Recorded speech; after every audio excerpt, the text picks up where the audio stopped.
Howdy y'all, and welcome back to the channel.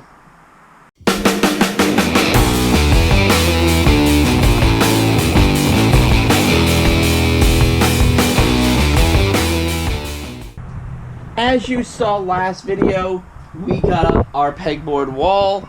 I got some flags in, not all of them. Our lights are rehung. They're not exactly where they're gonna go, and we have new lights coming, but today we are leveling the garage floor.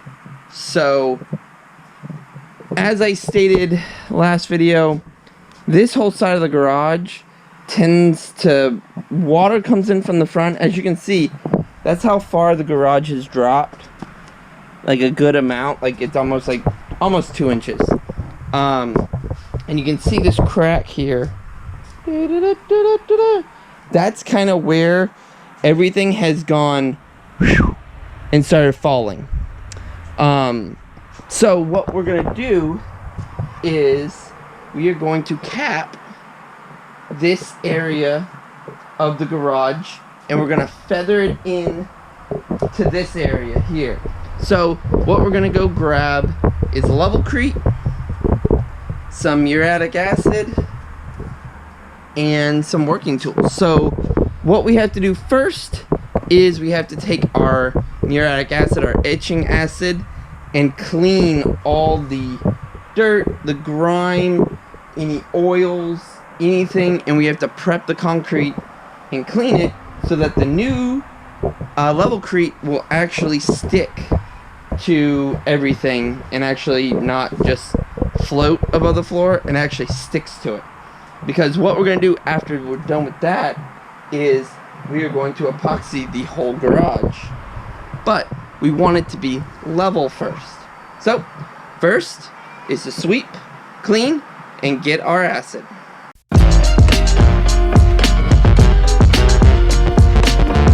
So now that we have the floor clean and we shot backed it real quick, we are going to use our muriatic acid to etch the concrete all the way in our areas that we are working today. When we actually go and do the whole epoxy floor, we'll have to etch all the concrete, but right now we're only doing the levelcrete. So we are going to etch and use a brush to agitate all the areas that we are working in. This is going to be a little bit difficult because the water does not drain out of here, it drains in here. So what we're going to have to do once we muriatic acid everything, we're going to try to hose down and brush out as much as we can, but the rest we'll have to shot back and wet back out of the space because it's got to dry before we can put our concrete down. So let's get our muriatic acid mixed up in the bucket and let's start putting it down.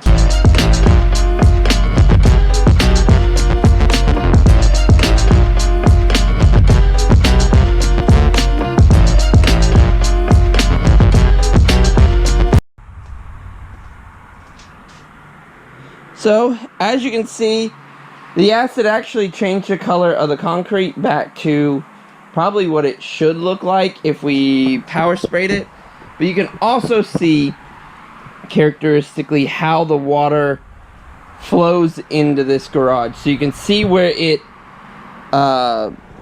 settles. And look at that. That's about 1.5 inches deep right there. And that's how it does almost every single rainstorm, because it comes in from the front, flows in, flows all the way down, and settles. So now that we're going to level it, it's going to actually prevent water from doing this. But we have the shot back. Let's shot back all of this clean and dry. We'll put the fan on it. Then we will go to, we're going to go to Home Depot. We're going to grab some levelcrete and some other supplies, and we will be back. And we are back. As you can see, we got our levelcrete, 7 bags, and we ended up picking up some epoxy shield garage floor coating while we were there. That was actually on sale. The 2.5 car garage, which is going to do this one with an extra thick layer, which I really want, was literally like $100. So it was super on sale, so we grabbed it while we could. But as you can see, the garage floor is drying. It's almost dry. It's got a few little areas that still need a little bit more. But you can see it's the lighter color than the other part of the garage. So it is getting there. We do need the concrete just slightly damp for the levelcrete. But we are going to bust out our mixing thing, tub, whatever. You grab the shovels and we're gonna start mixing, and we're gonna start in the front of the garage here, the lowest part. We're gonna start there, and we're gonna work our way up and out and all the way out to where you see that garage floor is lower, and then we're gonna tie into all the rest there, and we're gonna work our way all the way. So let's get set up and get ready to go. So we have our first bag. Gonna put down in this far corner and see how it goes. So we're gonna dump it out and let it flow how it would naturally flow for water, and kind of work its way back and see where it gets us. We have a squeegee to squeegee out a bunch of it.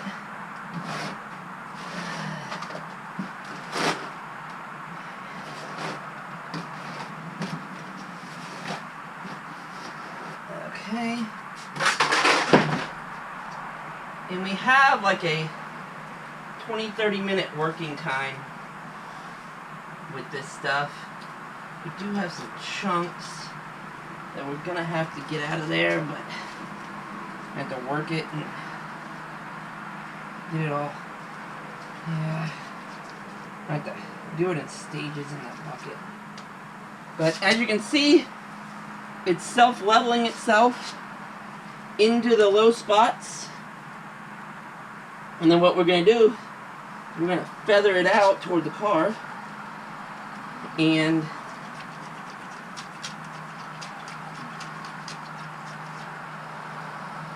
feather it out toward the car. And it'll self-level itself into... Throw that back in there.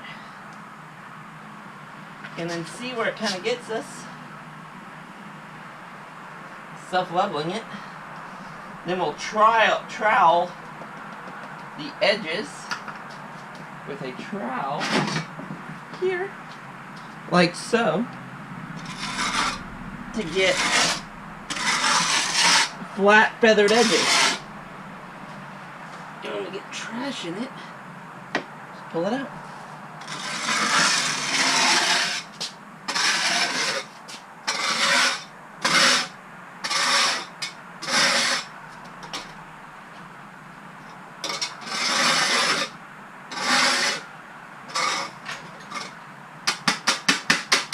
So, we'll make another box.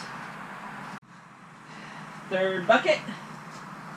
I'm going to pour some more down over here to make sure that we are working our lowest part, because this is our lowest point of the garage, is right in here. So we want to use as many bags as we possibly can here to address the height and differences in height here, so we don't get any water in here. So we'll work this back to the corner and work it forward and feather it out as we go. And we're trying to get a flat edge up here, as flat as we can. So when we put our epoxy floor down, it actually looks good.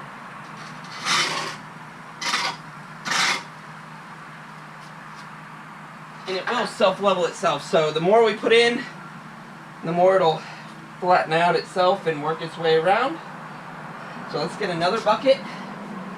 So I think this corner is going to take probably three bags alone in itself to fill this corner here. This is the one I'm really worried about. That one's kind of low, but this one is really low. So let's get another bag.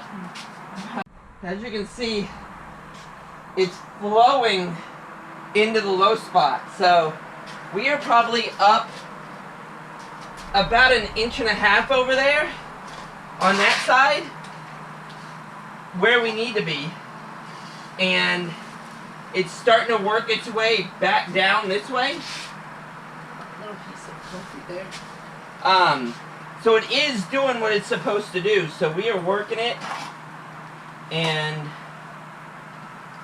working it into all our areas so we can give this a fantastic, see, it's working its way that way too as well. So we are actually looking pretty damn good. Our floor down, it's drying, it's almost there. We are about to take some of this down and we're gonna put up a light we have right there. I'm gonna do a before and after of the light and show you what kind of light this friggin' thing puts out. But here's a before. So as you can see, guys, this is before the light, and then if we have a nice little switch over here. Boom. That's one of those little like trifecta lights that plugs into like a regular socket. I love it. It like each one is like adjustable, so we can adjust how, like right now that one's wall wash, that one's back, that one's this side, but we're actually going to put in another one right up here so that we can get a lot of good down lighting. Because look how that lights the car. That lights that car. Like, there's a lot of light inside that I've never actually had before when actually working on a car. So that makes it actually absolutely amazing. When we get the ones from Tony, I actually think I'm going to put, because this wall's coming out here, so I'm going to move that one over. Well, that one's going to scoot down. That one's going to go there. Flag's going to get kind of moved around because we have a whole bunch of other flags to put up. But that one's going to go on this wall. So those are going to be our like wall, like our side wash. So you can see how lit the car is on the side. So if we're doing work, we don't have to have like a spotlight or drop light or anything like that. And if we have that one there, which when it comes down to it, that one will probably move to right in that area, because when the garage door is down, we need some light back here. So that one will probably move back here. We'll put another one up in this area there. And so we have a bunch of down lighting. As you can see, this place is way lighter than it has ever been. My garage has always been dark and dingy and crazy, so now we have enough light. But with Tony's lights, we're actually going to run those along that beam all the way up, around, and then as far this way as we can. And maybe we might start back here. I think we'll start back there, work our way around, because we have, I think, 5 lights. So it's going to be 5 4-foot lights. So it's 5 foot there, 5, 5, 5. I think 3 will go there, and then 1 across the front when this wall is gone. So up in here, and that will shine with a combination of those 2 and those 2 on this side. This garage is going to be bright. It's going to actually be freaking amazing. I can't wait to see it with all the lights, guys. But our concrete is down. It's almost dry. You can see, you can step on it. It won't make a mark. Our next step is to actually get the epoxy floor down. But that won't be till next week, because we have to let this cure. And we have to fill in all our cracks with our nice sealant stuff. So that means The M3 has to be backed out and out of the garage completely, but we can't do that right now because the F250 is broken. So the 6.0 nicely gave me trouble the other day. Whole bunch of fueling issues on that one, a bunch of air in the fuel bowl, and that one is fully pulled apart right now, so it won't move at all, and it's directly behind the M3. So all our parts come in next week for that. So as soon as that's back together, we will be able to move that one out, and then we'll be able to back this one out, and we should be good to go. But that is it for this video, guys. We will see you next video, which most likely will be putting down the epoxy floor, unless it's the F250 video. Might do that because we're doing a lot of stuff on that one. Might throw a video in between the floor and that one, but your next video for the garage is gonna be epoxy floor, guys. Like, comment, subscribe, and I'll see you next video.